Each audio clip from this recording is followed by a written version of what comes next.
Namo Sang Hyang Adi Budaya, Namo Buddhaya. Salam damai dan bahagia bagi kita semua. Ananda semua, jumpa kembali bersama Teacher Jumadi dalam pendidikan agama Buddha dan Budi Pekerti. Dan untuk kesempatan pada pertemuan kali ini, kita akan melakukan pembahasan tentang Dharma Yatra atau berziarah Dharma, berkunjung ke tempat-tempat Buddha. Apa sih itu Dharma Yatra? Oke, mari kita bahas tentang pengertian Dharma Yatra. Dharma Yatra itu berasal dari dua kata, yaitu Dharma dan Yatra. Dharma memiliki arti kebenaran, sedangkan Yatra ini memiliki arti di tempat mana. Jadi jika kedua kata tersebut disatukan akan menjadi Dharma Yatra.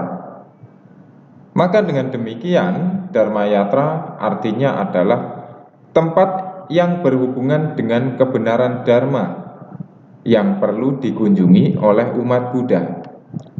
Karena mengunjungi tempat Dharma, inilah maka kata Dharma Yatra lebih sering diartikan dengan berziarah ke tempat-tempat suci, tempat-tempat suci agama Buddha.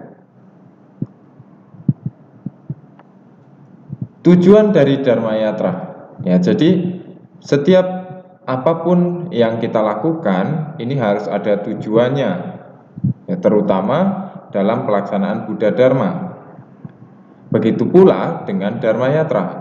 Jadi tujuan dari kita melaksanakan Dharma Yatra adalah untuk melestarikan nilai-nilai Dharma melalui peninggalan sejarah.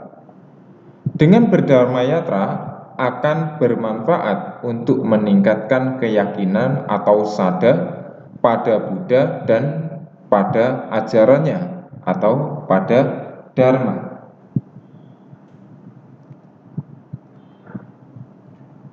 Kenapa kita harus berdharma yatra?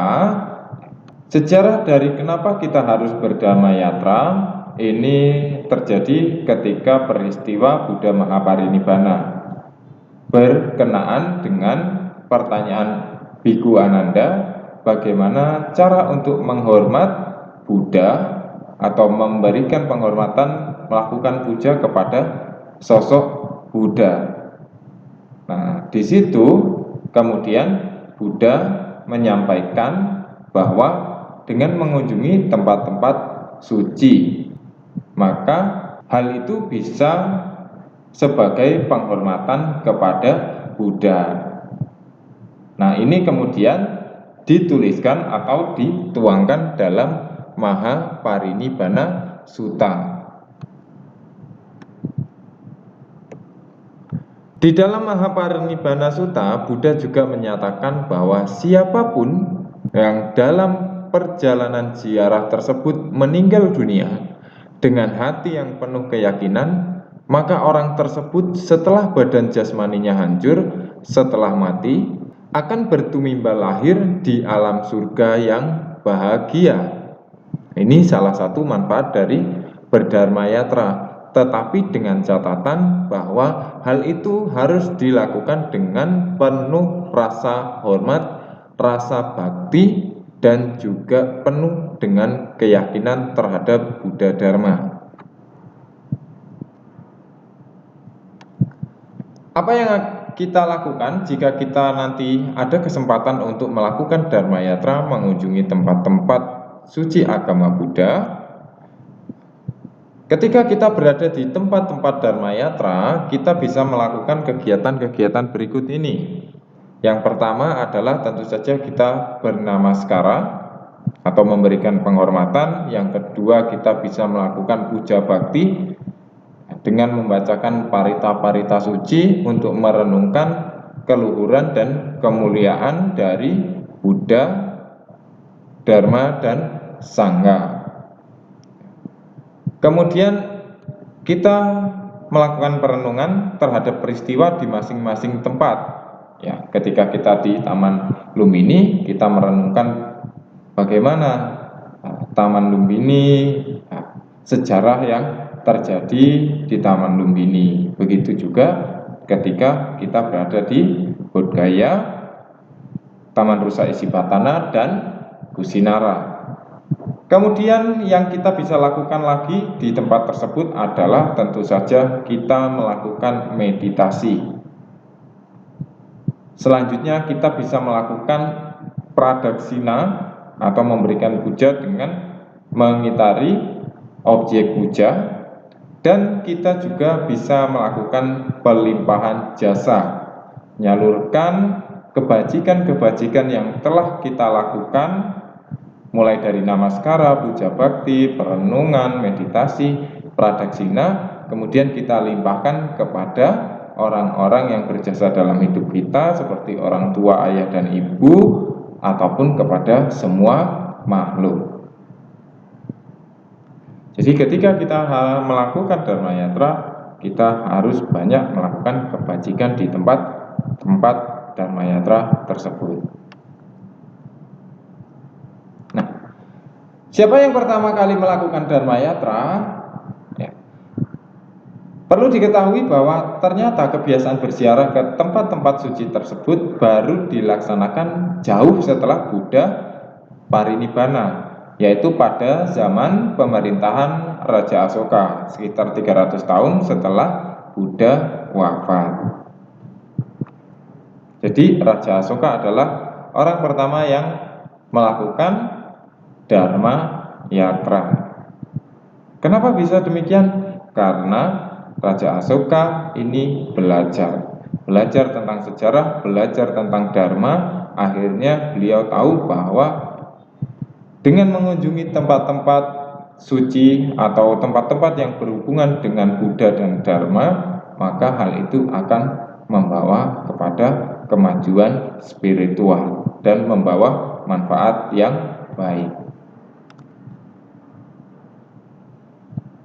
Nah, ini 4 tempat yang merupakan tempat Dharma Yatra. Yang pertama, Taman Lumbini, yaitu tempat kelahiran dari Bodhisattva yang nantinya akan menjadi Buddha. Kemudian Bodhgaya, di mana tempat petapa Gautama mencapai penerangan sempurna atau mencapai Nibbana.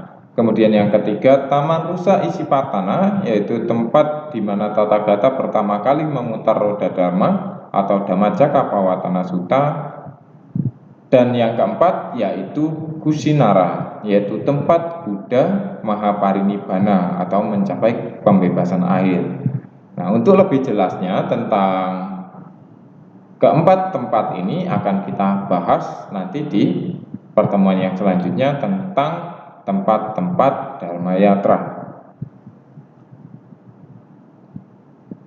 Oke, ini adalah Taman Lumbini, tempat kelahiran dari Bodhisattva pada tahun 623 sebelum Masehi. Ini gambar Taman Lumbini. Ini Bodhgaya, tempat di mana Tathagata mencapai Nibbana atau mencapai penerangan sempurna pada tahun 588 sebelum Masehi. Selanjutnya Taman Rusa Isipatana, di mana Tathagata pertama kali memutar roda Dharma atau Dhammacakkappawatana Sutta pada tahun 588 sebelum Masehi. Dan Kusinara, di mana tempat Buddha Mahaparinibbana pada tahun 543 sebelum Masehi. Oke, Ananda semua, demikianlah materi yang teacher sampaikan pada kesempatan hari ini tentang Dharma Yatra atau tentang pengertian Dharma Yatra. Semoga Ananda semua dapat mengerti, memahami, dan kemudian Ananda semua mampu untuk laksanakan di dalam kehidupan ini, ya. Karena untuk saat ini mungkin kita belum sempat atau belum bisa untuk ke tempat-tempat Dharma Yatra tersebut, tetapi paling tidak kita bisa untuk senantiasa rajin hadir di wihara dengan melaksanakan puja bakti. Nah, semoga apa yang teacher sampaikan dapat memberikan manfaat bagi kita semua. Dan teacher akhiri dengan Sabisata Bhavantu Sukhitata, semoga semua makhluk hidup berbahagia. Sadu, sadu, sadu. Namo Sang Hyang Adi Budaya, Namo Buddhaya.